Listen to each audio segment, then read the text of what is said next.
Суур бодолтонд яг л ийм өөгөө дарсан, нэгэн жиг дууссан чиглэг бодолтын тулд бидний хувьд спонж хамгийн чухал үүрэгтэй. Энэ удаагийн бичлэгээр 3 төрлийн спонжоор би кремийг төрүүлж үзүүлээ. Эхнийх нь болохоор хит хуурай спонж. Огт норгоогүй спонж нь кремийг өөртөө нэг их шингээж аваад байдаггүй ч гэсэн зураас гаргаад уусгалт ихтэй маш муу байдаг.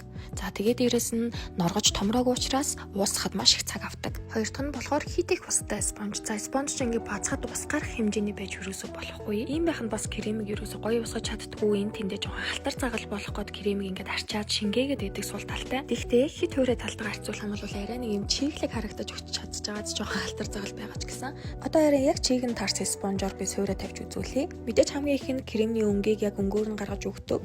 Тогтцын удаашруулдаг праймераа түргэж өгнө. Спонжоо маш сайн угааж цэвэрлжгээд нойлын засалбидэг хөвөн айл нэгээр нь гадрууг ингээ маш сайн базаад өгнө. Спонжин дээр сүлтэхгүй инг нь хамгийн чухал арга шүү. Яг бэлэн болсон спонжоор ингэж тарааж өгөхөөр нэгэн жигт тараагаад аршинд маш гоё шингэж уус мэт байдаг хэрнээ өг маш сайн дарж өгч чаддаг. Мөн суур маань хит нэмэнч биш хит зузаанч биш болж чаддаг давуу талтай. Одоо хэдүүлээ ахиад нэг давхар крем давхарж үзье. Ингэж давхарлаж буутсан ч гэсэн ерөөсөө барцаахгүй нэгэн жигт уусгаж өгнө. За эхний хуурай спонжоор крем давхарлахад ингээ халтар цагаал болоодсэн тийм ээ. Тэгэхээр спонжныхаа чигийг таруулж чадах юм бол өөд дарагч гэрэл сүдэр хацар өнгөлөгч гээд спонжоор уусгагдах бүх бүтээгдэхүүнийг давхарлаж буутсан ч гэсэн маш гоё нэгэн жигт хоорондоо уусч шингэж чаддаг бахны. Баг ч гэсэн хэрэгтэй нэгэндээ хэрэгтэй зөвлөгөө болсон баха. Баяртай.